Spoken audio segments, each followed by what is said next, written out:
दोस्तों नमस्कार, मैं हूं इंद्रजीत प्रजापति और आप देख रहे हैं हमारा YouTube चैनल कौशल्या प्रशिक्षण संस्थान। जैसा कि आपको पता है कि हम यहाँ ट्रिपल-सी की नई सीरीज़ शुरू किए हैं और आज हम बात करेंगे लेक्चर 1 के पार्ट 3 की। कल के वीडियो में हमने बहुत सारे टॉपिक पर डिस्कस किया था और आज का हमारा जो टॉपिक होगा हम बात करेंगे क्लासिफिकेशन ऑफ कंप्यूटर, यानी कंप्यूटर का वर्गीकरण। क्लासिफिकेशन ऑफ कंप्यूटर की अगर हम बात करें तो कंप्यूटर को 3 आधारों पर वर्गीकृत किया गया है: अनुप्रयोगों के आधार पर, आकार के आधार पर, उद्देश्य के आधार पर। आइए हम एक डायग्राम के माध्यम से समझते हैं क्लासिफिकेशन ऑफ कंप्यूटर। अनुप्रयोग के आधार पर कंप्यूटर को 3 कैटेगरी में डिवाइड किया गया है: एक analog computer, digital computer, hybrid computer. और अगर आकार की बात करें तो आकार के आधार पर कंप्यूटर को 4 प्रकार से डिवाइड किया गया है: micro computer, mini computer, main frame computer एवं सुपर कंप्यूटर। और अगर उद्देश्य के आधार की बात करें तो उद्देश्य के आधार पर कंप्यूटर को 2 प्रकार डिवाइड किया गया है: एक जनरल पर्पज़ और दूसरा स्पेशल पर्पज़। हम बात करेंगे अनुप्रयोग के आधार पर कंप्यूटर को जो 3 भागों में डिवाइड किया गया है। पहला हमारा है एनालॉग कंप्यूटर। एनालॉग कंप्यूटर वे कंप्यूटर होते हैं जो भौतिक मात्राओं जैसे दाब, तापमान, लंबाई, ऊंचाई आदि को मापकर उनके परिमाप अंकों में व्यक्त करते हैं। ये कंप्यूटर किसी राशि का परिमाप तुलना के आधार पर कार्य करते हैं, जैसे थर्मोमीटर, स्पीडोमीटर। अगला हम बात करेंगे digital computer. Digital computer binary number system पर कार्य करता है। इसका उपयोग अंकों की गणना के लिए किया गया है।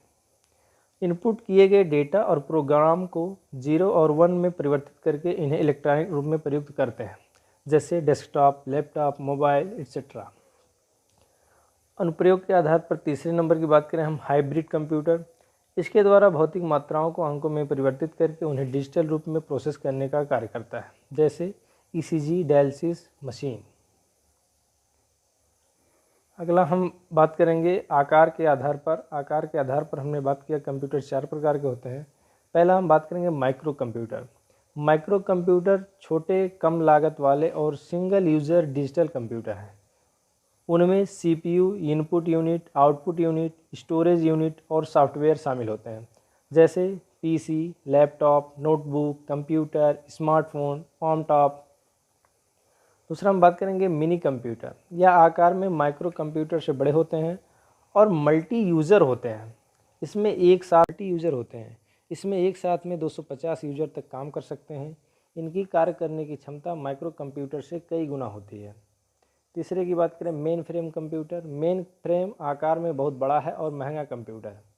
इसमें एक साथ सैकड़ों या हज़ारों यूजर तक काम कर सकते हैं। इसका उपयोग बड़ी कंपनियों द्वारा सर्वर कंप्यूटर के रूप में किया जाता है। चौथे की बात करें सुपर कंप्यूटर। सुपर कंप्यूटर वर्तमान में उपलब्ध सबसे तेज़ कंप्यूटरों में से एक है। सुपर कंप्यूटर बहुत महंगा होते हैं और विशेष अनुप्रयोगों के लिए नियोजित होते हैं। उदाहरण के लिए मौसम पूर्वानुमान, वैज्ञानिक सिमुलेशन, एनिमेटेड ग्राफिक्स, परमाणु ऊर्जा अनुसंधान, इलेक्ट्रॉनिक डिवीजन और भूवैज्ञानिक डेटा का विश्लेषण में प्रयोग किए जाते हैं। अगर हम सुपर कंप्यूटर की बात करें तो विश्व का प्रथम सुपर कंप्यूटर क्रे रिसर्च कंपनी द्वारा 1976 में विकसित किया गया था, क्रे 1 नाम से। भारत में निर्मित सुपर कंप्यूटर हैं पारम 8000, पारम 1000, आदित्य, अनुपम, पारम युवा। उद्देश्य के आधार पर कंप्यूटर 2 प्रकार के होते हैं। पहला है सामान्य उद्देश्य कंप्यूटर, यानी general purpose computer. In computers में अनेक प्रकार के कार्य करने की क्षमता होती है, जैसे वर्ड प्रोसेसिंग, डॉक्यूमेंट को छापना, डाटाबेस बनाना। दूसरा है विशिष्ट उद्देश्य कंप्यूटर, यानी स्पेशल पर्पस कंप्यूटर। इन कंप्यूटर को किसी कार्य के लिए बनाया जाता है। इन कंप्यूटर के सीपीयू की क्षमता उस कार्य के अनुरूप होती है जिस कार्य के लिए इस कंप्यूटर को बनाया जाता है, जैसे अंतरिक्ष विज्ञान, मौसम विज्ञान, उपग्रह संचालन में, चिकित्सा के क्षेत्र में, यातायात नियंत्रण में, इंजीनियरिंग आदि क्षेत्रों में इन कंप्यूटर का प्रयोग किया जाता है। नेक्स्ट हम बात करेंगे IT gadgets and their applications. IT gadgets और उनके अनुप्रयोग। एक आईटी डिवाइस सूचना और संचार प्रौद्योगिकी के लिए प्रयोग होता है। यह एक व्यापक शब्द है जो सभी उपलब्ध संचार उपकरणों जैसे कि telephone set, cell phone, personal computer, tablet आदि को कवर करता है।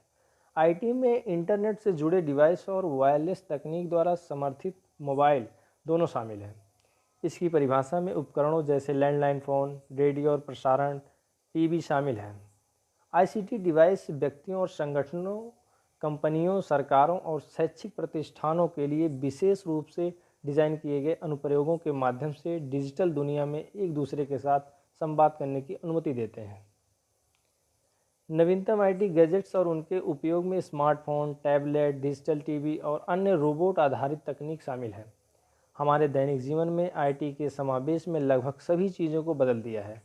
हम व्यक्तिगत और व्यावसायिक दोनों स्तरों पर कैसे बातचीत करते हैं, हम उस बात करेंगे। वे कंपनियों को बढ़ावा देने में मदद करते हैं। व्यापार की दुनिया में आईसीटी डिवाइस विभिन्न उद्योगों और व्यक्तियों के बीच अधिक सुलभ कनेक्शन के लिए अनुमति देते हैं। वे डेटा भंडारण के नए तरीके के कारण कंपनियों को पैसे बचाने में मदद करते हैं और ग्राहक सेवा में अत्यधिक सुधार हुआ है। तीसरा बात करेंगे, वे हर जगह सब कुछ करने की अनुमति देते हैं।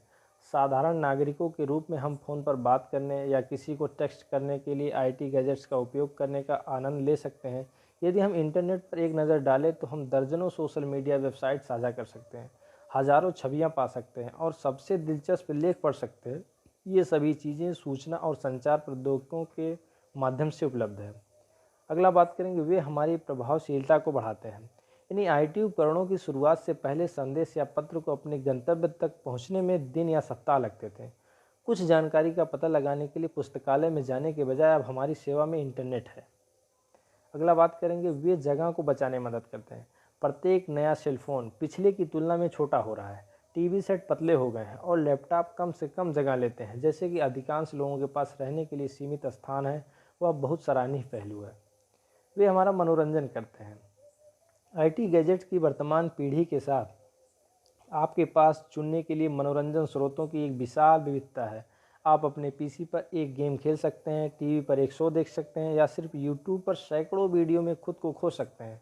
आज के दिन और उम्र में आपको फिर से ऊब महसूस करने की ज़रूरत नहीं है। अगला, शिक्षा के क्षेत्र में आईटी के अनुप्रयोग। अकेली शिक्षा में आईटी के दर्जनों उपयोग हैं। वे शिक्षकों को उनके पाठ के दौरान उपयोग करने के लिए कई संसाधन प्रदान करते हैं। इसके अलावा वे शिक्षक और उनके छात्रों के बीच अधिक सहभागिता की अनुमति देते हैं।